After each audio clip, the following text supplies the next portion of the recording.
Good morning, everybody. My name is Alan Reed, Director of Client Projects with Hart Square.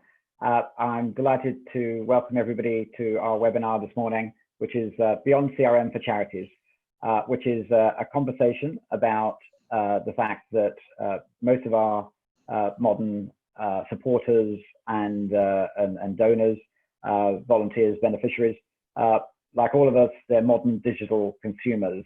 They tend to expect everything in their real lives to be personalized, relevant, context sensitive, and the challenges are for charities to keep up with that.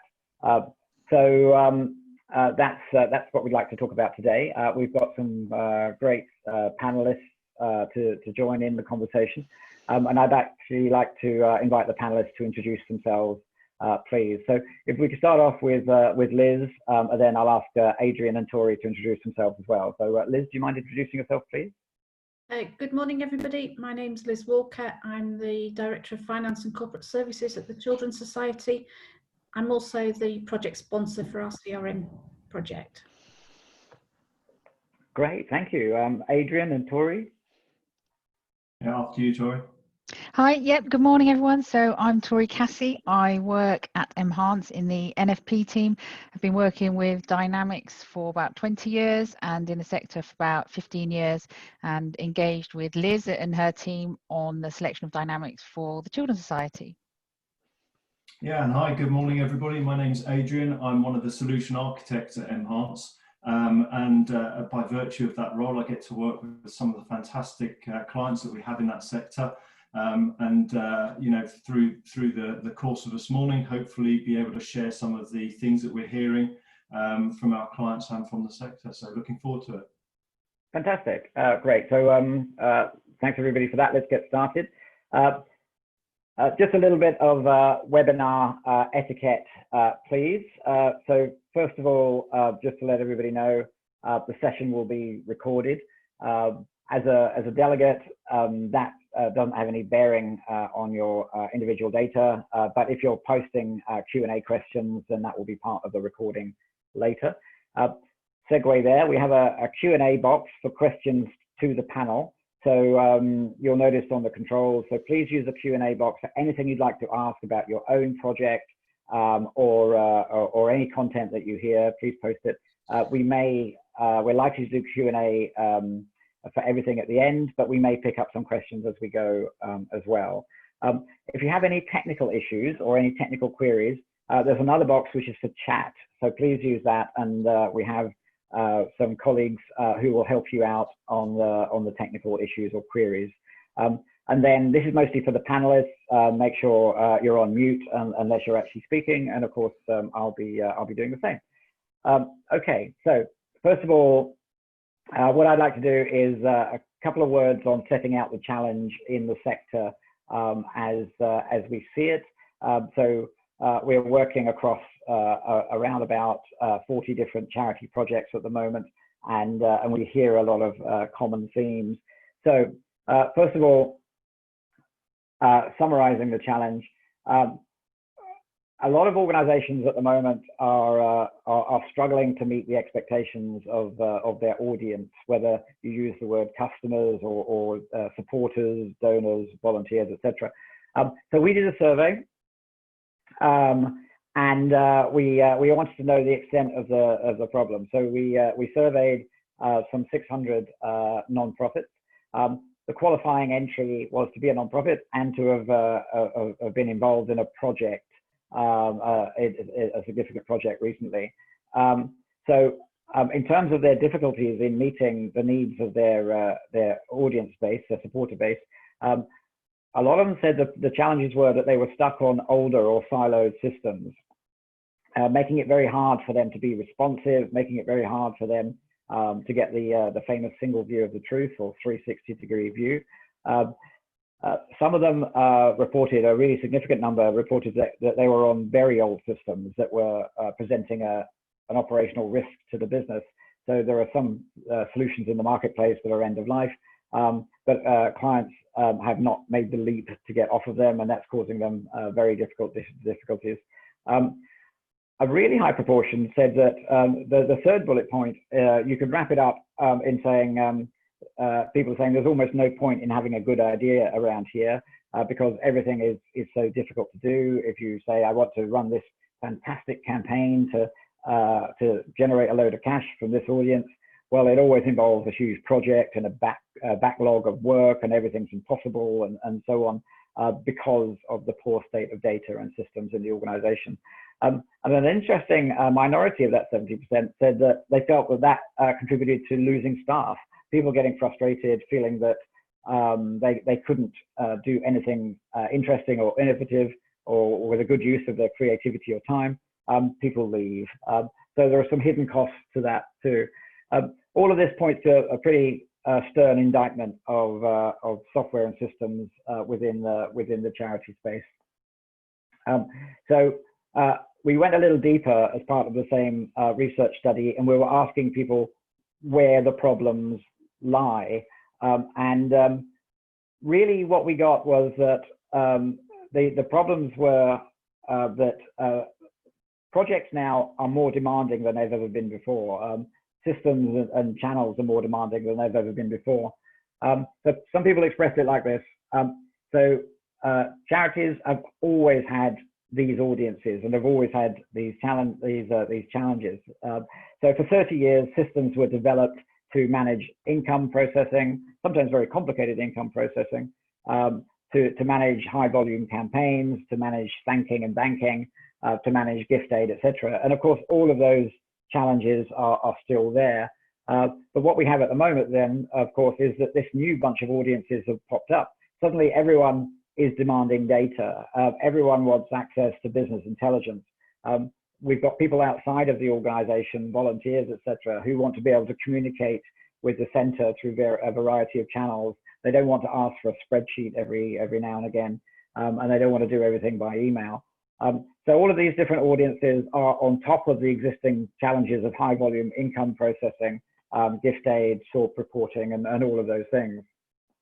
On top of that as well, we have people reporting all through the charity sector that large numbers of people want to be able to communicate through the channels they want to be able to communicate through.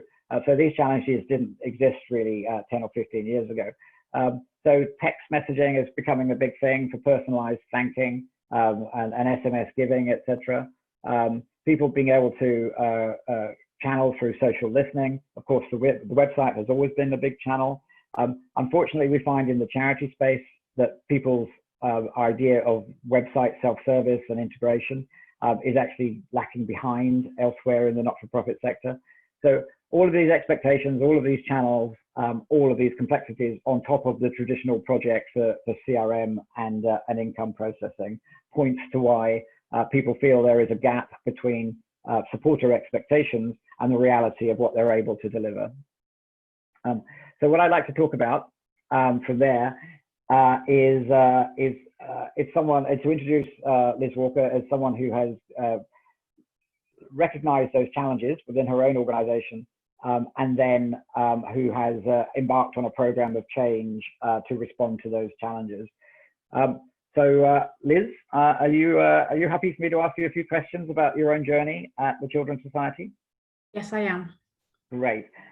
Could I ask you first of all, before you started all of this and decided, oh, let's put ourselves through a load of trouble and spend some money to solve a problem, what were the drivers for change? What were the problems that you were setting out to solve when you started on the journey?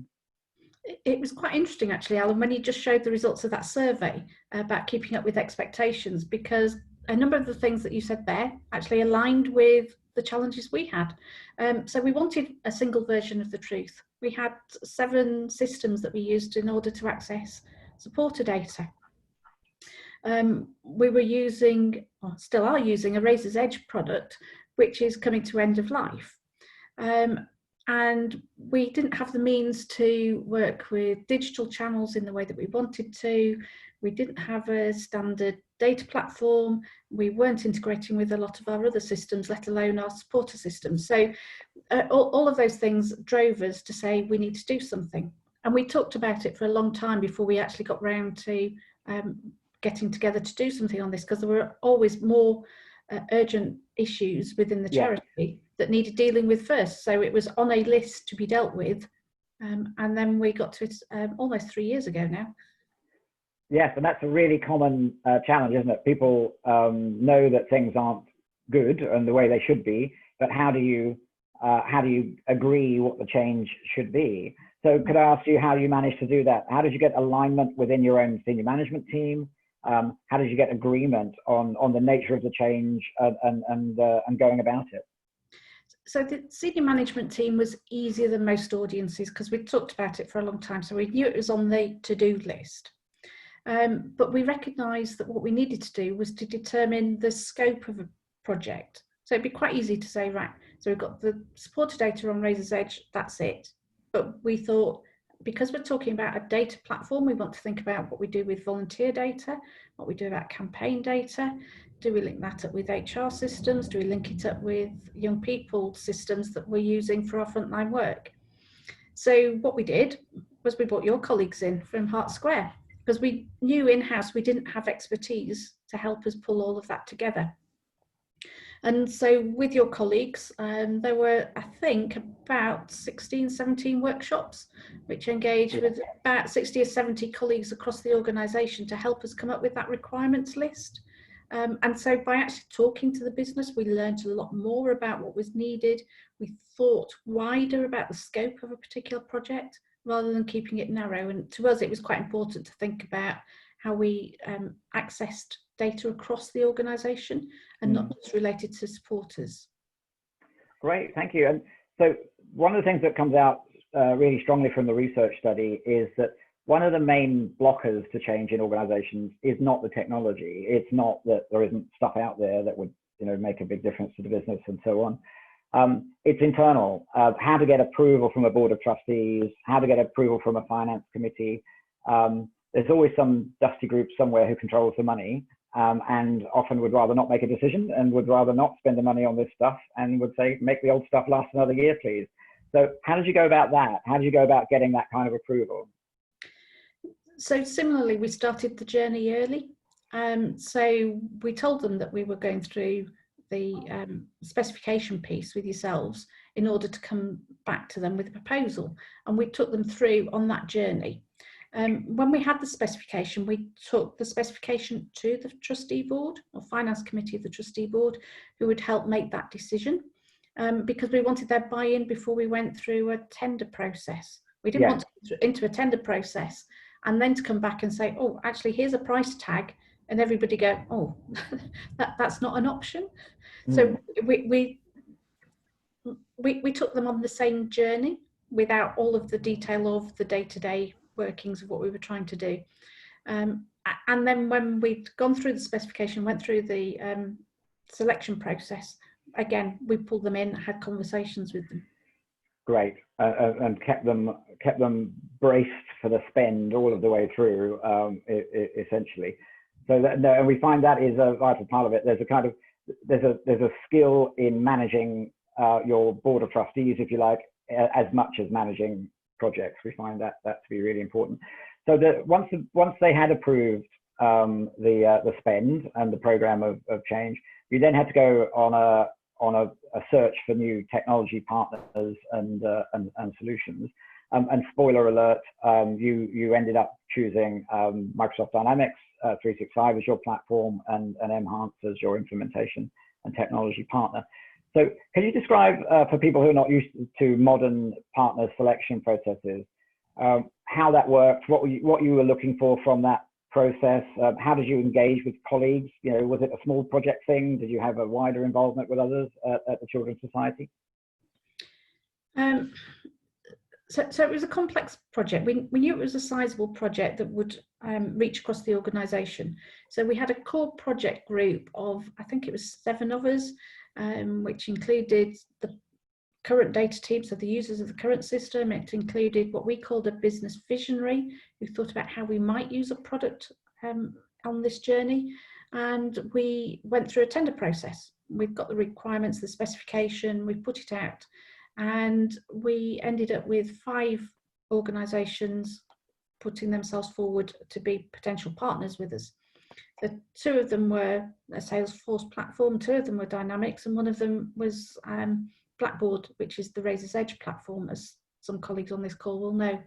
And in order to get the buy-in from across the organisation, we used a broader group of about 30 people who sat in all-day presentations with each of those 5 to understand what the product would do. They had the chance to ask questions. They had the chance to have a look at how the system worked on the screen. Part of that group then went out and took up references. We did the financial due diligence on the organisations. We kicked the tyres quite hard. And we came down to 2 platforms and 2 suppliers. One was Salesforce, one was Dynamics. And that was how we then moved on to the next stage. And what was it that you were looking for in particular? Was it a technology-driven decision? Was it a cultural fit-driven decision? Obviously, there's elements of both, but what were the kind of things that you felt were important as part of selecting the right partner? We were quite conscious that we needed to take colleagues with us. So internally, our tech and data team were pushing forward Office 365. We were moving things to Azure in the cloud. So to all intents and purposes, we were becoming a Microsoft house, but we didn't want to preclude the option of colleagues saying, actually, there's functionality that we want that we can't get on a Microsoft platform. Mm-hmm. And interestingly, without actually having steered the conversation to say we want Microsoft, the users that we had in that final workshop of coming down from the 2 to the 1, they came out and said, we think Dynamics can deliver what we want. And so it wasn't quite by default, but it felt like default that we got to the platform that we needed that helped us have that consistent base across the organisation. Great, and of course the platform is one thing. What we find, I mean, the Hart Square advice, by the way, is we know that Salesforce and Dynamics are kind of having a constant arms race with new things coming in every 6 months and kind of taking each other over in different bits. And the thing that will make, and even within, if you pick one and say Dynamics, even within the Dynamics world, there are 15 organizations that you could consider for helping you. So the difference that will cause your project to succeed or fail, we find at Hart Square, is the partner actually that will work with you and implement it and add value or not add value. If you're talking to someone who's never heard of gift aid, for instance, we've got a problem. So how did you go about choosing between the partners, because you had 2 for Dynamics even, and as well as partners for Salesforce, etc. What were you looking for in the partner organization? So part of it was that the partner understood us and took the time to invest and know us. It was, could we work with them? So people buy people, don't they? To make a project work, you've got to be able to work with different colleagues. And so therefore, could we engage with them? So there was an understanding about values, there was an understanding about fun, there was an understanding about pace. Charities, as I indicated right at the beginning, there were lots of pressures on other projects. So it's working with a partner that understands those challenges. And one of the really big advantages working with m-hance was the NFP platform that they've got, which demonstrated that they'd done lots of development work around charities, what charities needed. You keep mentioning gift aid being a big challenge with lots of organisations.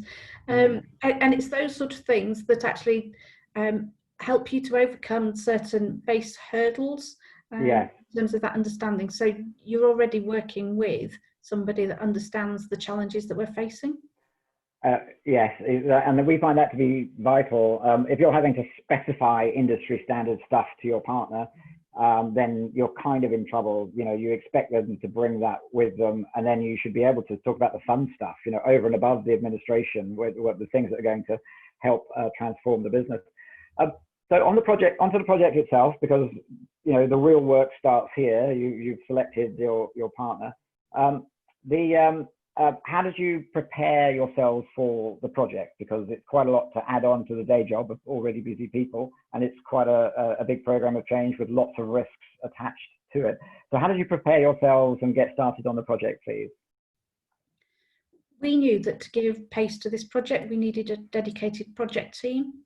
So in the latter stages of the procurement process, we recruited a project manager who had experience of working CRM systems.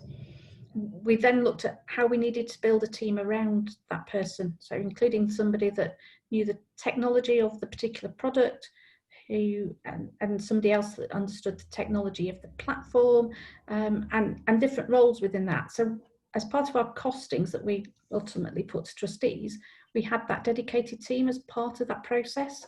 Yeah. We knew that we wouldn't succeed if we were expecting people to do this in 1 or 2 days a week alongside their day job. That said, we have subject matter experts in particular areas. Again, you mentioned gift aid, so gift aid being one element.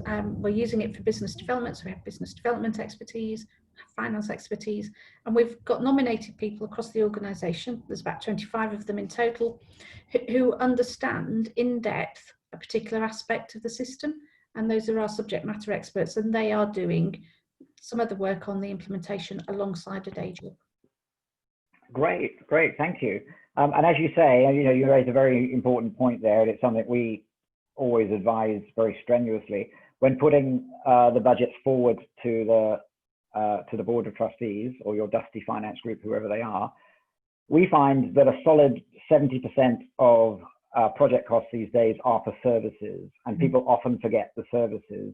The majority of that is supplier side services, but also client side services where you need extra resource to avoid loading it onto the day job of already busy people. So thank you for raising that.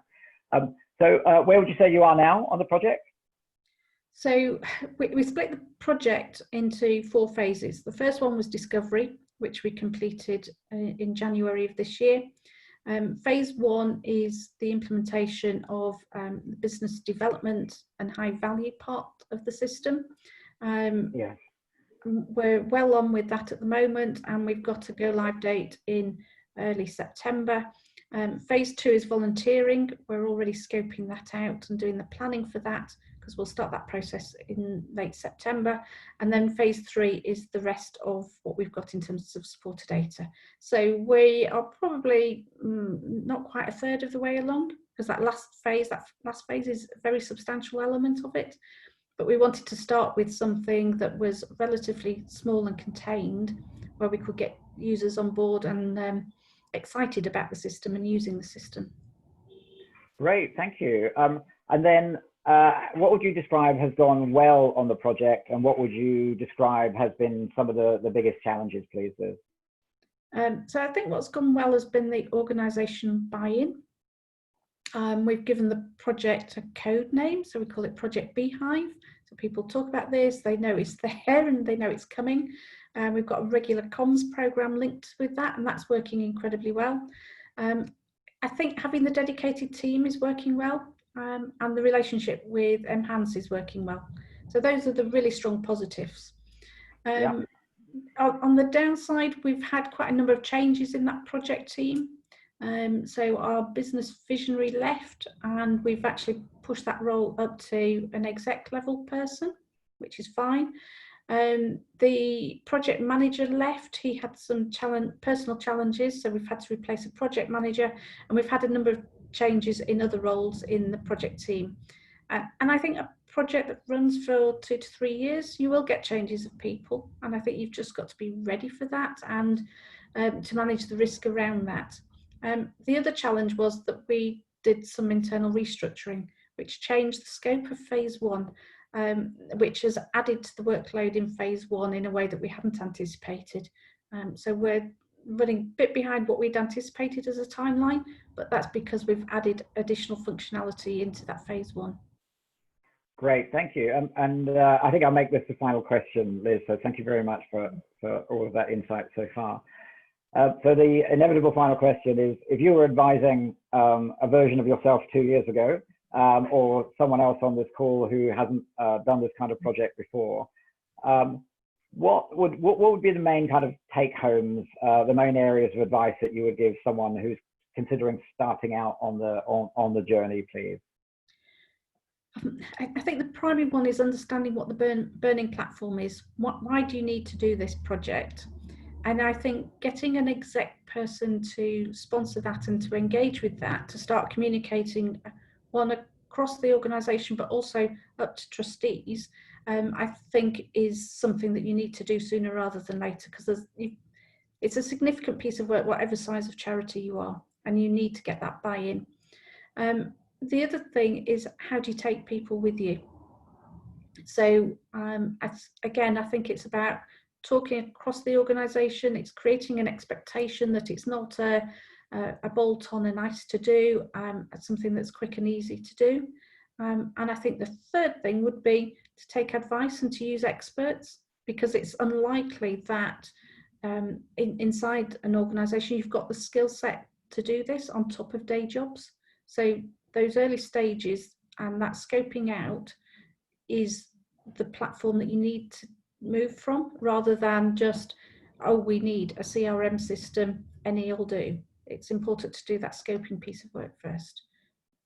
Great, thank you very much, Liz. Some really great insights there, I noticed that the great majority of the points you've been making are exactly where we see the issues are, which is around the people side of your own project, getting alignment, getting agreement, getting people on board, keeping those people on board through the project. So that is, yeah, that's exactly where we see the main challenges are, and being able to focus on those things and not on, oh, if I get the right technology partner, everything else will work and I don't have to do a thing, is exactly the kind of advice I think most people would benefit from. So thank you very much for that, Liz. And if you don't mind, we're going to ask you to stay to the Q&A session, which is coming up shortly, or I think a lot of the panel will have questions for you, if you don't mind that. Okay, thank you. So the next thing then is I'm going to hand over to Adrian and Tori. So Adrian, are you happy to take over presenting, please? Yeah, I think so, Alan. Thank you so much, Liz and Alan. That was a really good session there. So what I'm just going to do, hopefully you can all hear me. I'm now just going to share my screen and PowerPoint, and I'll jump back to the slides and then I can drive from here, yeah? Great.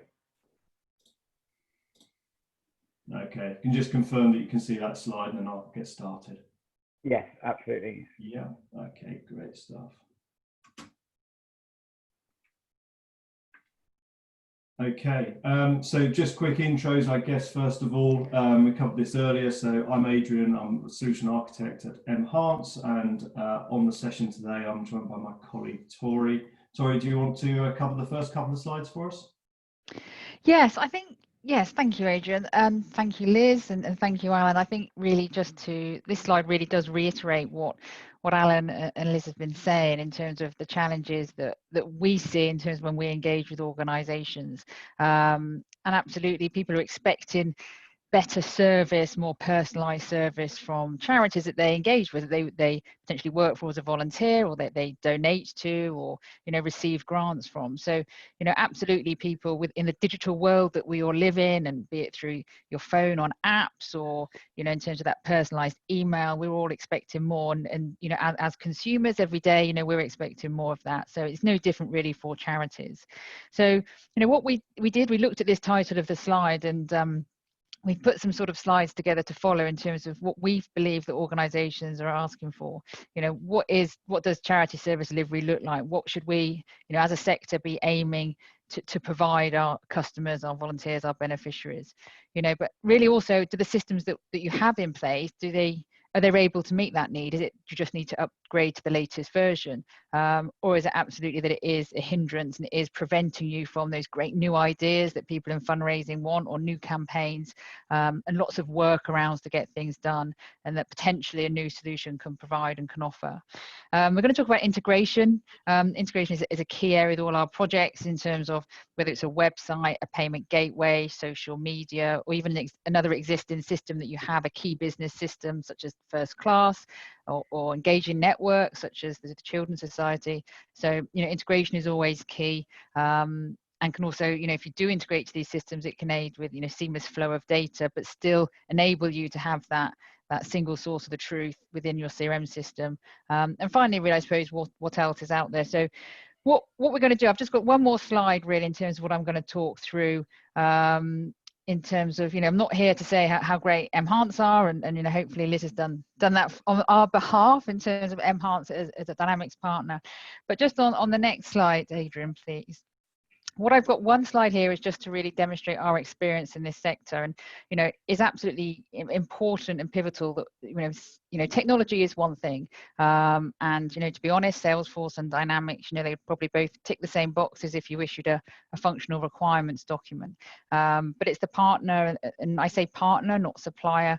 We very much say this is a partner, and long term, this is a long-term journey. This isn't just putting in a bit of software, a bit of training and moving on. It is really a journey, and as the Children's Society have experienced, it's particularly for the Children's Society, is going to take a number of years, and they will continue to extend that as requirements change in the organization, as legislation changes and new technology comes on board. So this is just an example of some of our clients. So some of them are, pretty substantial, midway through projects, maybe something like Mary Stopes, that was a global rollout. We've got Christian Aid, they're about to go live on their second phase soon in terms of income processing. Anthony Nolan is a significant project. So a whole range of charities here, and I think this demonstrates a couple of things. One, it demonstrates the flexibility of Dynamics 365 as a platform and something that platform can offer. I think it also sort of demonstrates in terms of our knowledge and experience in this sector. So yes, understanding, the current challenges, understanding things that are a bit different to organizations such as, gift aid, recurring giving, integrating to various systems. But really, these organizations have adopted m-hance as their partner. They've adopted Dynamics as a platform. And what we can bring to the sector is really taking Dynamics as a system that's designed to buy and sell widgets and washing machines. Really, it's a CRM system, and we've got our own solution that can provide charities with that common functionality, such as membership, such as grants, such as volunteer management. So that's all I really wanted to say for that, in terms of hopefully what Adrian's going to talk about later, or now really, is just this is our experience and experience that we bring to projects. And one other thing, just to pick up what Alan and Liz said, is that yes, resource is absolutely key. These projects shouldn't be taken lightly. We always say the success of a project really is down to partnership, but it's also 80% is about people and 20% is actually software, and that is our mantra. So yeah, fully endorse everything that Liz has said, and we're delighted to be working with Liz and the team on the project. So Adrian, I've actually got a poll question, I think, to come up. So I think we're going to go a bit interactive now with the audience. So our colleagues at Hart Square will be putting this up as a poll that you can interact with on the Zoom call now. And it's really just an initial question to get people responding to us. So how many systems do you have with supported data in, with a few options there? So it'd be great to get your feedback on that one. This does include spreadsheets. Yeah, so exactly. Everything, spreadsheet, access, anything else you've got little notes with supported data in it. Desktop, yeah. Very good. And so we'll just allow a little bit more time for people to. There's an amnesty here. It's anonymous. If you've got 40 odd data sources, then don't be ashamed. You can post it. You can post it here. Okay, I'm going to end the polling. Last few seconds and done. So what I'll do is I'll share the results. And what we are seeing here, and I'll just ask Adrian and Tori to comment in a second if you don't mind. But what we're seeing is that a surprisingly high number have got only one, which is great. That's people who are ahead of our research study of the general state of the charity space. So that's really very good. The most common is to have between 2 and 5 data sources, which does make it very hard to be personalized, relevant, targeted when your data is spread over different places. And then, yes, there's a significant minority with up to 9 and actually even over 9 data sources. Adrian, Tori, did you have anything to add to that then, please? Yeah, sure. I mean, I think that's sort of fairly typical in terms of what we see. I mean, often an engagement with m-hance is around moving systems. So I guess we tend to see the charities and not-for-profits who have got the higher number of systems there, who are looking to consolidate. And often what we find is once we actually get into you know, a more discovery phase part of the project, you know, that number grows, because, you know, we start getting trust with the subject matter experts, and they go, oh, actually, we don't quite always work on system. We take some of that data out. And, you know, I know Tori mentioned just a moment about Excel. You know, we've been into some organisations where there's quite a high prevalence of teams who have gone a little bit off system as well, and said, okay, we can't quite do what we want to do within our current CRM system, so we'll take the data out, we'll work elsewhere, with all the best intentions of being able to do what you've described, Alan, in terms of sort of that personalised comms and things like that, and also with the best intentions of getting that data back into the CRM system. But, you know, we're all under a lot of pressure, we're all busy people, so what typically happens is that those, you know, Excel based systems, access, things like that, just, dare I say it, grow legs and get bigger and bigger. So part of our role, and we'll come on to this in a moment around data migration and things like that, is really about helping organisations consolidate down as well into as few systems as possible. So getting that single supporter view, that 360-degree view of your supporter, is easier. Great, thank you. Okay, so if you're happy to carry on. Yeah, we'll do. Yeah. So I guess where I'm coming from, and I'm sort of talking through these slides, you know, part of my role at m-hance is, as Liz mentioned, being involved in discovery phases of projects, hearing requirements directly from charities and not-for-profits, working with subject matter experts to really sort of hear both, you know, what the current challenges are, but also how organisations see themselves operating, you know, in the next, let's say, sort of 2 to 5 years, ideally with a system that supports those new, you know, ideas and operations that you have in mind. Okay.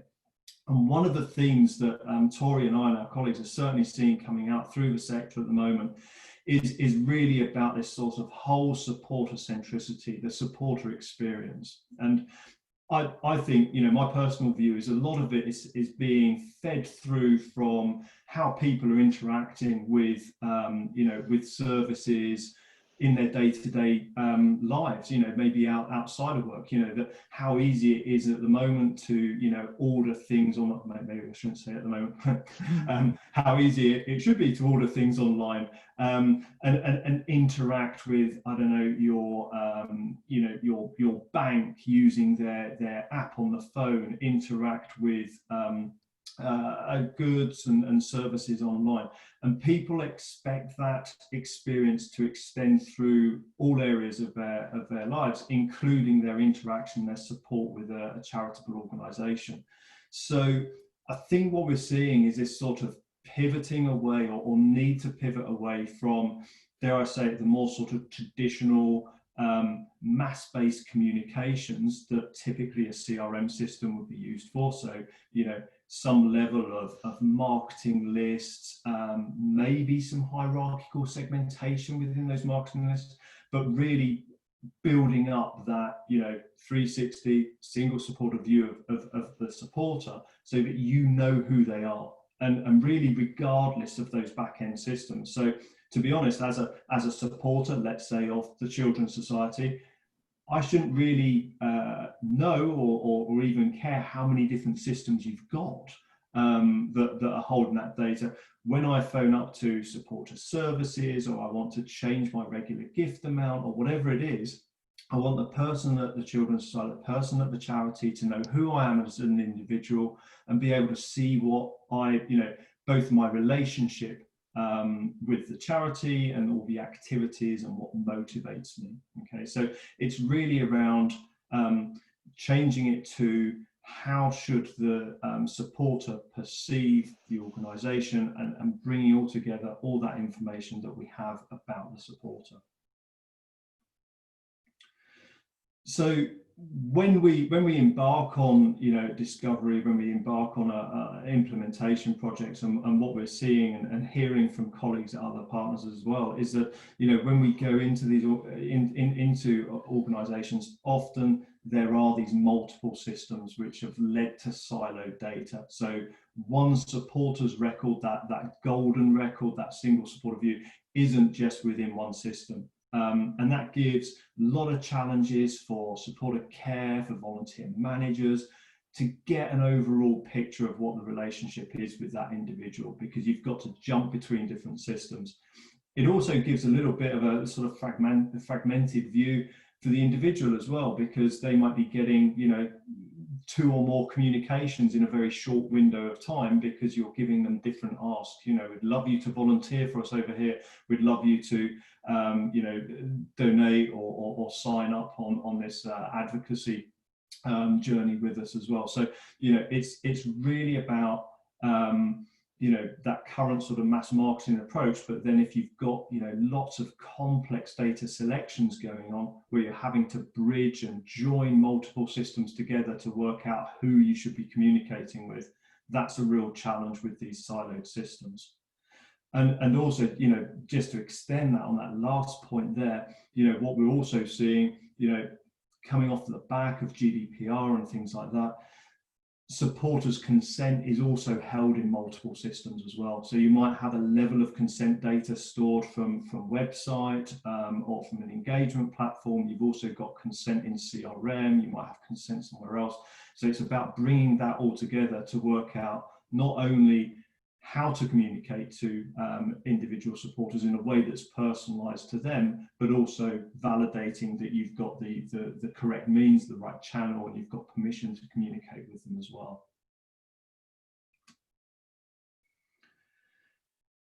So typically, you know, lots of silos of data. Dare I say it, silos of ways of working as well. So I'm working on a project at the moment where the technology that we're using, you know, Dynamics 365 and NFP 365, that's really an enabler for change as well. And that's often the way, you know, we don't typically we don't advocate sort of just, you know, putting a system in and hoping that this stuff comes out in the wash. It's really about looking as well at your operational processes across the systems, about breaking down maybe some barriers between different teams and things like that as well. Okay, so typically what we find is that you know, charities have the, you know, different systems. There's keying of data in between different systems. There's all the maintenance that goes along with that as well. There's typically some lack of collaboration between the teams because people are working their own silos of data and so on. And it's really hard for organizations to then keep all of that footprint up to date, because you're having to maintain multiple systems and keep all the lights running on various different servers and boxes and all the rest of it. So really about looking at what is our digital strategy moving forward. How are we going to engage with those supporters, with your customers, your volunteers, your beneficiaries, and make sure that you've got the data in the systems are always up and running, and that you can, you know, for example, look up a supporter's record really easily when they call in, when they write in, when you want to interact with them, and get that picture of how they're supporting and what their relationship means, both to you and to them. I mentioned earlier as well that importance of data, and when we go into discovery sessions, and like I say, typically we sort of find out that there are maybe 3 or 4 official systems, and then there's a whole bunch of other systems out there as well, a little homegrown spreadsheets and things like that. And what we need to do as part of a CRM implementation is really bring that all together. As Liz mentioned, you know, typically we'll also look for some quick wins. So, you know, if there is an area that we can bring on board onto the platform earlier, then great, because then we can use that, as Liz mentioned, with Project Beehive as a way of driving, you know, some enthusiasm within the organization, communicating it out. People get to know it's coming, even if it's not coming to their team right now, and building up a bit of noise from it. So typically we'll look for some quick wins, but we need to keep an eye on that whole data set as well that needs to come over. We would advocate going through each data source, and an approach that we've used before as well has actually been a data amnesty, and saying to people, Doesn't matter if you've got this, spreadsheet, Excel, Access, whatever, that you shouldn't really have supported data in. Tell us about it, because we need to make sure that we build a system that's right for you in the future and that we can bring that data in, okay? However, we would advocate not just bringing all data across. So, you might want to take the time to rationalize and review retention policies and things like this as well as part of that data migration. But engage with the users as we go through that process as well. So have somebody who's responsible for data migration, who's like who can make decisions around what data to keep, but involve the users in those conversations as well. So why do you need this data? How far back do you need that data to go? And consider an element of self-service once we've got the data in. So can we get these users to start using tools like Power BI or other reporting tools on other platforms, use those to get it at the data themselves, and an element of self-service. Okay. And ultimately, what are we trying to achieve? So here's just a little screenshot. This isn't a product demo by any means. It's really just a screenshot to show you sort of some of the things that we're trying to achieve here. So just as an example, this is a sort of 360-degree view, golden record, whatever we want to call it, about a contact. And it's really about bringing all aspects of this individual onto the front screen for everybody to see. So, center top, you can see a little box there, relationship summary. What is Ethel to our charity? And we can see that she's a fundraiser, she's a member of a group, she's a volunteer. And it's really about bringing all of that data together so that everybody can see it. Everybody within the organization can see what Ethel's relationship is with the charity in this particular example. And then we've got lots of tabs and lots of functionality, as you'd expect within a CRM system, Dynamics or whatever, to bring all of that to more detail, but really about having all of the information about a supporter all in one place. Tori mentioned integration as well. So, in terms of our projects, Liz mentioned discovery. That's really getting us started. We've also got the implementation, the main build, the configuration and customization. We need to look at data migration, and we need to look at integration as well, because not every key system is going to get replaced with CRM. You will have integrations. You'll have integrations with website, with finance system, maybe with first class, maybe with an engagement tool, marketing tool, and so on. So it's looking at those integrations, and typically we look to use industry standard tools. So, various platforms are out there to enable the ETL, the extract, transform, load of data, to be used for integrations as well, to use web services, web APIs to be able to integrate. Okay, and this is a key part of the project, and often one that's sort of overlooked as well, because you're looking at all the great new stuff that you can do in terms of build, but you've got to keep the lights running as well on all the other stuff. Income processing being a key thing, and it's mentioned HMRC. That's your bread and butter. And we need to make sure that all of that's factored into the project itself. So I think I'm just going to move on to poll question number 2. So, and in the interest of time, Adrian, I'm going to suggest skipping this poll because we're running a little late. Yeah. Do you mind just carrying on? Not at all. I'll jump straight in. Thank you. And I've only got a couple of slides left anyway, so let's go through. So what we're hearing from a lot of charities that we're engaging is also not just that single supporter view, 360-degree view, but also supporter or customer journeys. Okay, and that's really pivoting away from mass marketing list-based comms. Okay, with a lot of dare I say it, fights in between teams as to whose message is the most important to get out this month. Really, then taking a personalised view to each and every communication, and putting supporters onto journeys that encourage their engagement with you, with your charity. So really about sort of, okay, a first year journey for somebody who's a regular giver, putting them onto some messages around how that income is going to be used, for what purposes, and then maybe looking later down that journey to see, okay, what else could Adrian be interested in? Would he be interested in volunteering for us? Could we move him up into major donor territory and things like that, okay? And that's all about making those communications personal, timely, and relevant to the individual, okay? And to be able to do that, you need to have all of that information realistically in one place. Otherwise, you're into data selections, massaging lists of marketing list members or whatever, and then using that for comms out.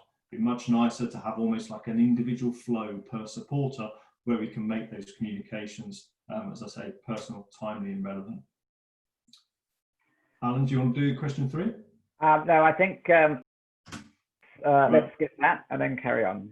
Message received. Okay, no problem. So last sort of little bit from me really is around portal. So this is another thing that we look at a lot within our projects is self-service for supporters. So if I go and use my banking app, order something online, invariably now I can go back into that. I've got an account with that system and I can log in and see where I'm up to, you know, have my goods been dispatched, what's my current balance, etc., etc. And what we're seeing is a drive within the sector to have more of this functionality for your charities as well, okay? So making it easy for them to communicate with you, getting some of that data put in by the supporter directly. So, you know, if I'm a volunteer and I've got some availability to work on a helpline on Friday evening, I can go onto a portal and say that I'm available between these hours. And then that's making sure that the data goes directly into CRM.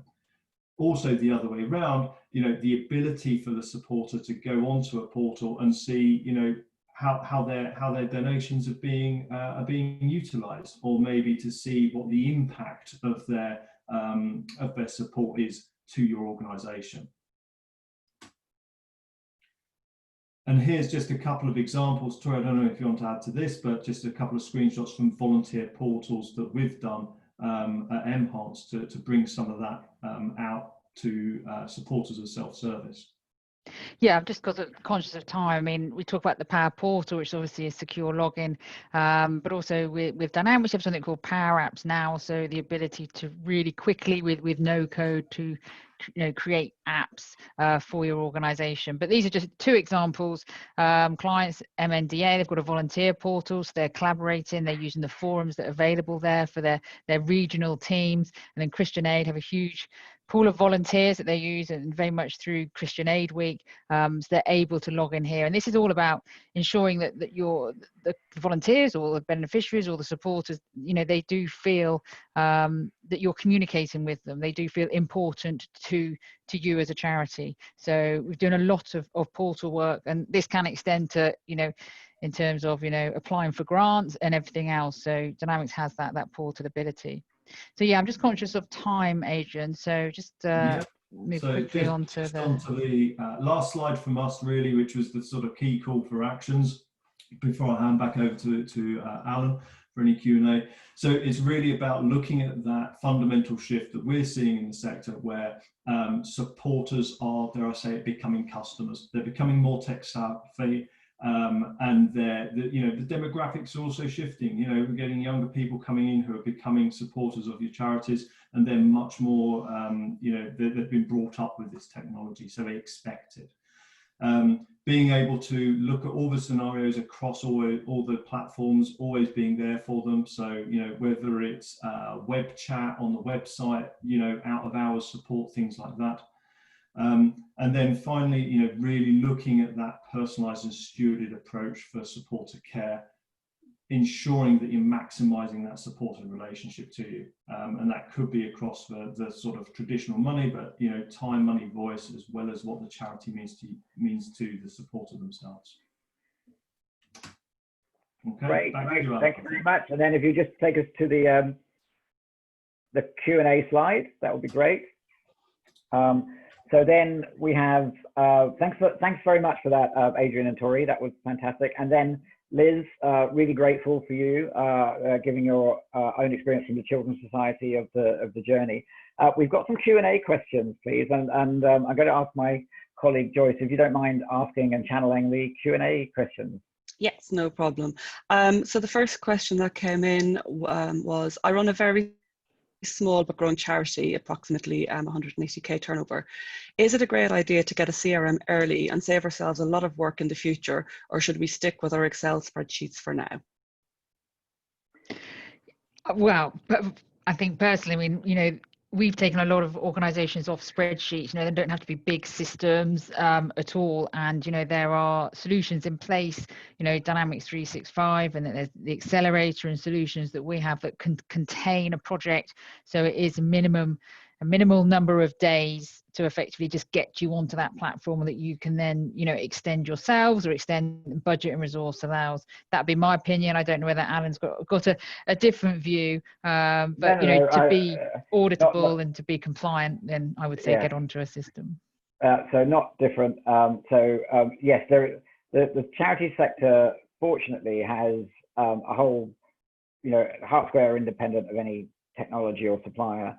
So I agree with what Tori has said, but I'll add that also the charity sector has a lot of solutions at the very low budget end, and you can get going with Dynamics for surprisingly little money, but there are other solutions as well that where the whole thing can be put in for well under £20,000, including the website. Now that might still sound like a lot of money, but there's a lot of work involved as well.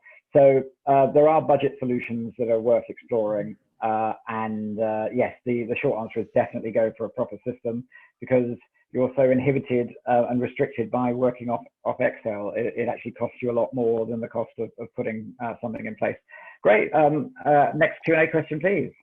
Yes, so we have from Chris, how do you manage and maintain costs, particularly with Microsoft's ever-changing pricing models? Well, Microsoft's, I think, the ever-changing pricing model, they had a big change in October, completely get that. I mean, they offer such significant discount for not-for-profits. It's great. You get $5,000 of Azure credits. They've actually reduced some of the pricing. So some of it does change, but it is changing. The recent change is that you only pay for what you use. So you can go and just buy, what we would use, the sales enterprise license, that's £17.90 per user per month, rather than before you'd have to buy some other things as well. So there actually, some areas have gone up, but some have gone down. And when we worked with some of it, we modeled a lot of it on behalf of Microsoft for their Tech for Social Impact team. And it sort of does even out. But yes, we have no control over Microsoft licenses, but that, in terms of what they do for this sector, it's improved significantly over the past couple of years since the TSI team have been there. Great, thank you. Great, and then just one other quick question, conscious of time. This is a question for you, Liz. Are you seeing any benefits from the project yet? I think there's two benefits that are clear at the moment. One is the way that teams are working and collaborating together. And the second one is about how we are starting to look at improving our processes. So taking pain out of some of those processes already. Great, thank you very much. So relatively early benefits from the project. I think we've just got one more, Joyce, if we're able. Yeah, so I was thinking, thanks for this. Just wondering, what are the most common things that go wrong on a CRM project? An interesting one to end on. Well, we've all got thoughts on that. Adrian, I'll let you. You can take that, Adrian, as a consultant. Yeah, thank you, Tori. I think well, the most common thing. So, as I mentioned, looking into looking at data migration early within the project. So typically, I guess a sort of more traditional way of looking at a project in terms of scheduling is, you consider things like data migration, maybe some of the integrations, certainly reporting. It is not uncommon for those to get pushed towards the back end of the project. We'll cover reporting off at the end. We'll do a few days on reporting.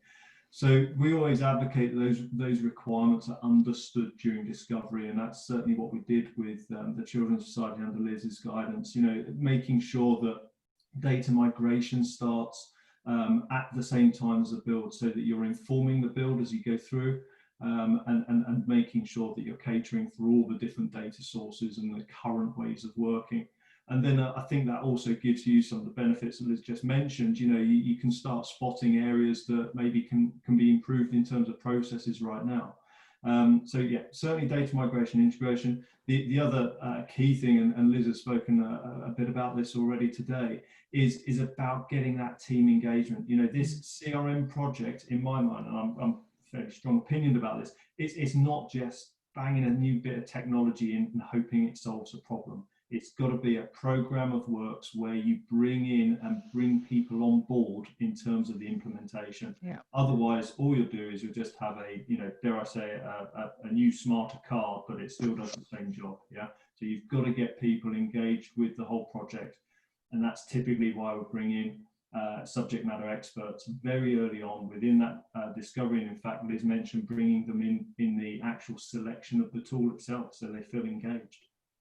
Great, thank you very much, Adrian. And then just what our research shows in terms of projects across the sector, the most common thing that people wish they'd done differently next is that it's a bit like the stories when people say when they get a new dog or they get a baby or something, they always underestimate the amount of work. So no matter how many times people tell you it'll change your life and you'll wonder what you did with your time before, people always underestimate the amount of client-side time and resource the project takes. So that's one of the most common areas of struggle on projects, according to our research. I'm going to thank everybody for the webinar. We've just come to time. Liz, in particular, I want to thank you for taking time to tell us about the journey at the Children's Society. And Tori and Adrian, thank you very much for the tips on projects and how to be in the successful column and rather than the struggling column when it comes to the delegates on the webinar. So thanks a lot, everybody, and we'll be sending out the content shortly, and we'll be sending out a poll shortly as well. So we'll be grateful if you could give us your feedback on the webinar. Thanks again. Bye-bye. Thanks very much. Thank you.